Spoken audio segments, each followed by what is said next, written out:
Hello friends. सो पिछले class में मैंने आपको कुछ क्वेश्चंस दिए थे। आई थिंक 3 क्वेश्चन दिए थे। आज मैं तीनों का डिस्कशन करने जा रहा हूँ। आप अच्छे से देखें और जहां भी कोई डाउट हुआ हो आपको उसको मार्क करें और सीखें कि कहाँ पे गलती हुआ था। ठीक है, सो बढ़ते हैं आगे। आज हम पढ़ने वाले हैं, एक्चुअली देखने वाले हैं तीनों क्वेश्चन के सॉल्यूशंस। बहुत डिटेल में देखने वाले हैं और अच्छे से सीखने वाले हैं। सो प्लीज पे अटेंशन यार। ठीक है, आइए। सो क्वेश्चन नंबर 1 ये था माय डियर कि two communicating vessel, these are two vessels contain mercury. These are communicating means these can communicate, means this can go from one vessel to other vessel. Okay, so the diameter of one vessel contain mercury. अगर इसमें mercury filled up करो तो mercury अगर filled up करो तो मान लो यह mercury का लेवल है इनिशियली, तो यही इस लिम्ब में भी इतना ही लेवल होगा बिकॉज द कम्युनिकेटिंग ये इनिशियल लेवल ड्रॉ किया। समझ में आया आपको? दिस इज इनिशियल लेवल और I should write level 1 initially. The diameter of one vessel is n times larger than the diameter of the other. एक vessel का diameter दूसरे से n टाइम्स बड़ा है। क्या बड़ा है? Diameter. Area, cross sectional area की बात नहीं बोला है, डायमीटर बड़ा है। कितना टाइम्स? n times. तो एरिया कितना टाइम्स होगा? एरिया क्या डायमीटर के स्क्वायर का डायरेक्टली प्रोपोर्शनल होता है? यस। तो एरिया क्या n स्क्वायर टाइम्स बड़ा होगा? जी हाँ। यानी अगर मैं इसका एरिया a मानू, कितना मानू? a, तो it's area will be equals to n square times a। समझ में आया आपको? एरिया की बात नहीं बोली थी इसने, डायमीटर की बात बोली थी। तो अगर मैं एरिया को a मानू तो दूसरे का एरिया कितना होगा? n square into a। It's simple, very simple, बहुत बढ़िया। आगे बढ़ते हैं। A column of water of height H is poured into left vessel। इसमें एक H कॉलम ऑफ वाटर को पोर किया। अब देखो जब इसको पोर करेंगे तो नीचे, इसके नीचे मर्क्यूरी है। अच्छे समझना भैया, इसके नीचे अभी क्या है? मर्क्यूरी। क्या होगा मर्क्यूरी लेवल का भैया? जब इसमें वाटर पोर करोगे तो क्या इसके ऊपर प्रेशर बढ़ने लगेगा? और इसके ऊपर प्रेशर बढ़ने लगेगा, इधर तो एटमोस्फेयर ही है, तो एक्चुअली क्या होगा? ये वाला लेवल नीचे जाने लगेगा और ये वाला लेवल ऊपर आने लगेगा। समझ में आया? जितना ये लेवल नीचे जाएगा क्या उतना ही ये ऊपर आएगा? नहीं, क्योंकि दोनों के एरिया अलग हैं। क्या इक्वल होगा? जितना वॉल्यूम ऑफ लेवल, जितना वॉल्यूम ऑफ मर्क्यूरी नीचे जाएगा उतना ही वॉल्यूम ऑफ मर्क्यूरी ऊपर आएगा। समझ में आया? वॉल्यूम की बात कर रहे हैं, एरिया की बात तो करेंगे। अगर एरिया देखो, एरिया तो डिफरेंट है ना साहब, लेवल की बात नहीं कर रहे, हाइट की नहीं। हाइट इक्वल हो ही नहीं सकता क्योंकि इनके एरियाज डिफरेंट है। क्या इक्वल होगा? वॉल्यूम, और वॉल्यूम होता है हाइट इंटू एरिया। तो इसका एरिया छोटा, इसका एरिया बड़ा, तो जिसका एरिया छोटा होगा क्या वहां ज्यादा नीचे जाएगा वाटर लेवल, और जहां एरिया ज्यादा होगा वहां कम ऊपर आएगा, क्योंकि वॉल्यूम को इक्वेट करना है। बहुत बढ़िया, आगे समझते हैं इसको करना क्या है। कितना लेवल पोर किया गया? H हाइट तक वाटर पोर किया गया। ठीक है, तो आपको बताना है कि राइट हैंड साइड पे कितना मर्क्यूरी राइज किया। It's very simple. मान लो कि अभी जैसे ही वाटर पोर किया, ये लेवल जो इनिशियली यहां था यहां आ गया, इतना नीचे आ गया। लेट्स सपोज x अमाउंट नीचे आ गया। कितना अमाउंट? तो ये कुछ ऊपर जाएगा। कितना ऊपर जाएगा मैं डियर? कितना ऊपर जाएगा? ये obviously n square times area बड़ा है तो n स्क्वायर टाइम्स छोटा हाइट होगा। समझ में आया? क्योंकि वॉल्यूम कैलकुलेट करना। तो आई होप कि ये आपको समझ में आया हो। ये आएगा x बाई एन स्क्वायर, क्योंकि देख लो ना, x इंटू ए ये वॉल्यूम है, यहां का वॉल्यूम इतना ही होना चाहिए, x इंटू ए। तो n square into A into X by N square, तो n स्क्वायर कैंसिल, तो again the volume is x into A. क्या बात समझ में आया? बहुत बढ़िया, बहुत खूब, बात समझ। यानी अभी इस लिम्ब में इसके ऊपर वाटर है। कितना वाटर है माय डियर? H है। अब इधर वाटर है, अब ये लेवल यहां पे है बेसिकली। ये कितना नीचे गया था? x, ये x है। पूछा क्या आपसे क्वेश्चन ये पूछा कि x बाई एन स्क्वायर का वैल्यू बताइए, कितना लेवल राइज कर गया। तो x बाई एन स्क्वायर ना, तो इसका वैल्यू पूछा आपसे, ये कितना होगा। पहले अगर क्वेश्चन समझ में आया हो तो बोलो समझ में आया। अब इसको करना बहुत आसान है। अब देखो ना, ये लेवल, इसके नीचे मर्क्यूरी, इसके नीचे मर्क्यूरी, तो क्या करेंगे? यहां का प्रेशर इक्वेट कर देंगे answer. So just equate the pressure here and here. अच्छा, इसके ऊपर क्या है? इसके ऊपर वाटर है, इसके ऊपर वाटर है जिसकी डेंसिटी कितनी होगी? रो। इसके ऊपर क्या है? मर्क्यूरी।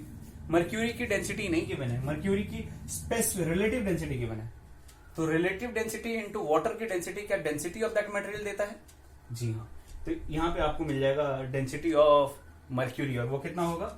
डेंसिटी ऑफ मर्क्यूरी होगा एस टाइम्स रो, एस टाइम रो। अब क्या करूं साहब? अब तो कुछ नहीं है, दोनों के प्रेशर को इक्वेट कीजिए। किस किस पॉइंट के? इस पॉइंट का प्रेशर इक्वल्स टू इस पॉइंट का pressure. So P L left वाले लैम्ब का equals to P at right, इस पॉइंट के बता रहा हूं मैं। So you should write solution. आइए देखो, समझो अच्छे से। So pressure at left is equals to pressure at right. Okay, यहां आपका प्रेशर कितना माय डियर? यह है रो जी एच है। So rho G H that equals to, यहां का प्रेशर कितना है? यहां का डेंसिटी कितना है? S into rho. So S into rho into G into H. H कितना माय डियर? ये पूरा एच है, X plus X by N square, X plus X by N square. निकालना क्या है आपको? What we want? We want to find X by N square. Can you find from here? Yes obviously.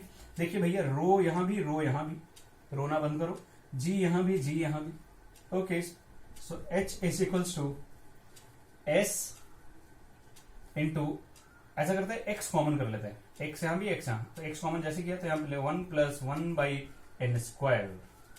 अभी यहां से x मिलेगा और उसको n स्क्वायर से डिवाइड करो तो x बाई एन स्क्वायर मिलेगा, दैट इज आंसर। अभी इसके नीचे विजुअल एरिया हमारे पास नहीं है, तो ऐसा करते हैं इसके ऊपर लिखते हैं और इस वाले प्रॉब्लम को मिटाते हैं। आइए, क्योंकि प्रॉब्लम तो हम पढ़ चुके ना।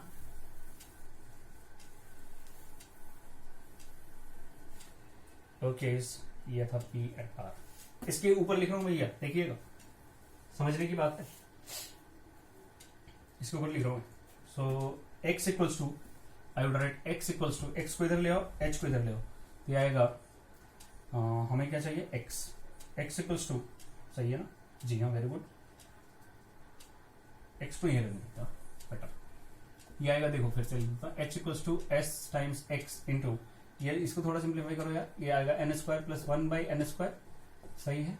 हमें क्या चाहिए? x by N square, N square पर रहने दो यहीं पे। h equals to S into X by N square into N square plus 1। कोई दिक्कत नहीं, हमें यही वाला वैल्यू तो चाहिए, इसको यहीं छोड़ दो, बाकी सबको इधर ले आओ। तो x by N square is equals to, X by N square equals to h by N square plus 1 into S. This is the answer. ये आपका आंसर है। क्या समझ में आया? जी हाँ, बहुत आसान, बहुत सिंपल सा प्रॉब्लम। आपको बस ध्यान रखना था कि एरिया जब अलग अलग हो तो कैसे वाटर लेवल राइज करता है। अंडरस्टूड? ठीक है, फिर हम देखते हैं क्वेश्चन नंबर 2। सो आइए हम क्वेश्चन नंबर 2 करते हैं। पहले पढ़ते हैं क्वेश्चन को। बोला a vertical you tube of uniform cross section, uniform inner cross section. इसका मतलब क्या है? अंदर का क्रॉस सेक्शन एरिया हर जगह सेम है। मीन्स इस लिम्स में भी क्रॉस सेक्शन एरिया अगर ए लेंगे तो इस वाले में भी ए लेंगे। बहुत बढ़िया। Contains mercury in both sides of its arms, दोनों साइड मर्क्यूरी है। मतलब हम ये जो लेवल बनाया हुआ है ये इनिशियल लेवल है और इसके नीचे पूरा मर्क्यूरी फील्ड है। Clear? A glycerine column of length 10 centimetre, 10 centimetre कितना ग्लिसरीन? 10 सेंटीमीटर लेंथ का column introduced into one of its arms and oil of density given oil की is poured into the other arm, दूसरे arm में pour किया गया। ठीक है, कब तक भैया? Until the other surfaces of the oil and the glycerine are in the same horizontal level. कब तक ऐसा किया गया? तब तक जब तक कि ग्लिसरीन और ऑयल का अपर सरफेस का जो लेवल है, हॉरिजॉन्टल लेवल, वो सेम ना हो जाए। अच्छा, पहली बात मेरे को ये समझना है कि मान लो इसमें ग्लिसरीन पोर करते हैं, तो ग्लिसरीन जैसे ही पोर करेंगे ये क्या होगा? इस लेवल का ये क्या नीचे जाएगा? जी हाँ, और ये लेवल ऊपर आएगा। उसके बाद हम क्या पोर करेंगे? उधर ऑयल। जब ऑयल पोर करेंगे तो क्या होगा? ये नीचे जाएगा, ये ऊपर आएगा। किसका लेवल सेम रखना है? क्या इस लेवल को सेम रखना है? नहीं, ग्लिसरीन का जो अपर लेवल है, ग्लिसरीन का जो अपर लेवल है और ऑयल का जो अपर लेवल है, उन दोनों का हॉरिजॉन्टल लेवल सेम रखना है। क्या बात समझ में आया? जी हाँ, बहुत बढ़िया, बहुत को बात समझ में आ गई साहब। अच्छा सा, चलो कुछ आपको लॉजिक्स वाला बात बताता हूँ। वो अगर नहीं भी रहेगा तब भी चलेगा, लेकिन अगर रहेगा तो आप अच्छे से सॉल्व कर पाओगे। अगर मैं बात करूं कि ग्लिसरीन और ऑयल में which one is heavier, glycerine and oil में कौन ज्यादा हैवियर है, अब ग्लिसरीन की डेंसिटी देखेंगे तो ये आएगा 1.3 ग्राम पर सेंटीमीटर क्यूब एंड ऑयल की है 0.8 ग्राम पर सेंटीमीटर क्यूब। इसका मतलब oil is lighter and glycerine is heavier. अब जब हैवी वाले को डालेंगे इधर, जब हैवी वाले को इधर डालेंगे और लाइटर वाले को इधर, तो किसका लेवल, किसका वॉल्यूम ज्यादा डालना होगा? ऑब्वियसली हमें ऑयल वाले की ज्यादा ये चाहिए होगी। समझ में आया? अब ये आप ऐसे ही कुछ सोच के, मतलब नहीं भी अगर नहीं समझ पा रहे हो तो भी कोई दिक्कत नहीं है, फिर भी ऐसे कर पाओगे। क्या पहले बोलो आपको समझ में आया? हमें नहीं पता क्या किसका होगा। चलो ऐसा करते हैं, तो हम इजीली मानते कि ये लेवल यहाँ आ गया, कुछ भी मान सकते हो, इट्स अप टू यू। और जैसा डायग्राम दिया हुआ है बुक्स में, मान लो ये ऐसे, ये लेवल नीचे आ गया, ये थोड़ा ऊपर आ गया, थोड़ा ऊपर आ गया, कुछ भी मान लो। चलो कोई बात नहीं, आगे बढ़ते हैं। अब मान लीजिए यहाँ पे हमने 10 सेंटीमीटर ये हमने डाला ग्लिसरीन। ये ग्लिसरीन है, कितना है भैया? 10 सेंटीमीटर। इसकी कॉलम की हाइट गिवन है 10 सेंटीमीटर। बहुत बढ़िया, बहुत को बात समझ में आ गया। आगे बढ़ते हैं। अब मान लो हमने इतना ही लेवल पे ये ऑयल आया, यहाँ है, यहां से यहां तक ऑयल है, दिस इज ऑयल। और कितना है हमें नहीं पता। सो लेट सपोज ये जो कॉलम का हाइट है वो है x। कितना है x? सो आपको बताना है ये x का वैल्यू क्या होगा। और इसके नीचे क्या है? ये है मर्क्यूरी, दिस इज मर्क्यूरी। ये भैया मर्क्यूरी है। आगे बढ़ते हैं, ठीक है, बहुत ज्यादा टाइम नहीं लगेगा, बहुत आसान सवाल। अभी करना क्या होता है? करना तो कुछ नहीं था, करना बस यही होता है कि आपको दोनों तरफ सेम लिक्विड के सेम हॉरिजॉन्टल लेवल का प्रेशर इक्वेट करना होता है। क्या बोला सर? मैंने अगर ये मर्क्यूरी है, मर्क्यूरी के लेवल ढूंढो यहाँ और उसी लेवल पे यहाँ जाओ, तो यहाँ का जो प्रेशर होगा, मान लो ये प्रेशर है P1 और यहाँ का प्रेशर अगर मान लो P2, तो P1 इक्वल्स टू P2। बहुत बढ़िया। P1 कितना होगा? P1 होगा density of glycerine, that is 1.3 gram % into G into H। ध्यान रखिए यहाँ पे हम सब सीजीएस यूनिट की बात कर रहे हैं, क्योंकि ये ग्राम है, ये सेंटीमीटर है, तो G भी अगर कभी वैल्यू लेना पड़ा तो उसको भी सीजीएस मिलेंगे। सीजीएस मतलब G का वैल्यू जनरली होता है 10, जनरली मतलब नॉर्मली हम लेते हैं 10 मीटर पर सेकंड स्क्वायर, तो उसको हम सेंटीमीटर पर सेकंड स्क्वायर मिलेंगे। अंडरस्टूड ना? तो इस तरह से आपको करना पड़ेगा। हालांकि यहाँ पे नहीं लेना पड़ेगा, जरूरत नहीं पड़ेगी। यहाँ पे P2 अगर देखें तो एक तो ऑयल के कारण आएगा, दूसरा ये वाला मर्क्यूरी कॉलम के कारण आएगा। अब ये मर्क्यूरी कॉलम का हाइट कितना है ये देखना पड़ेगा। तो ये टोटल हाइट कितना है? 10। ये x है, तो ये कितना बच गया मेरे? ये कितना आप खुद सोचो। सो ये आएगा 10 माइनस एक्स। अंडरस्टूड ना? सो ये आया 10 माइनस एक्स। अब P1 और P2 को इक्वेट करते हैं, आंसर आ जाएगा I hope. So P1 equals to P2। How much is P1 my dear? P1 is rho of glycerine. तो ग्लिसरीन की डेंसिटी कितनी है? 1.3 into G into H। H कितनी है? 10। That will because to P2। P2 दो कारणों से, एक ऑयल के कारण और दूसरा मर्क्यूरी के कारण। ऑयल का density 0.8 into G into height x plus mercury का 13.6 into G into 10 minus x। And now solve it. Solve for x, you will get the value. Okay. एक चीज ध्यान देने वाली बात है कि यहाँ भी g, यहाँ g और ये g, तो g goes away। और क्या क्या हम कर सकते हैं? आइए अब सॉल्व कर लेते हैं। 1.3 into 10 13, that is to 0.8 into x 0.8x, this is 0.8x and this is 13 plus 13.6 into 10, that is 136 minus 13.6 into x। Now solve for x। बहुत सिंपल, ठीक है।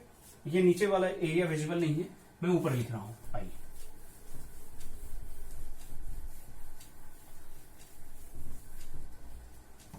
बहुत ही आसान माइंड। ये आएगा 13 equals to 0.8x minus 13.6x।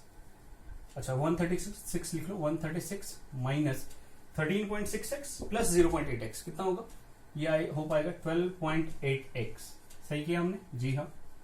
अभी इसको इधर ले आओ, इसको इधर ले आओ, तो 12.8x equals to 136 minus 13 that equals to 123। So x equals to कितना आएगा, x आ जाएगा माय डियर आपका 123 divided by 12.8।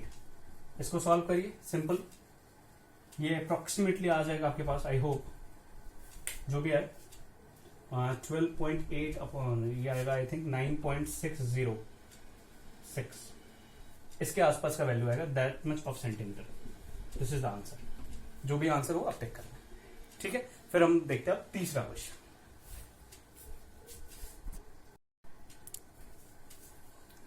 Okay, so question number 3 देखते हैं, आइए। So this question was asked in JEE Mains 2020 I think. Sorry, this question was asked in 2020. ठीक.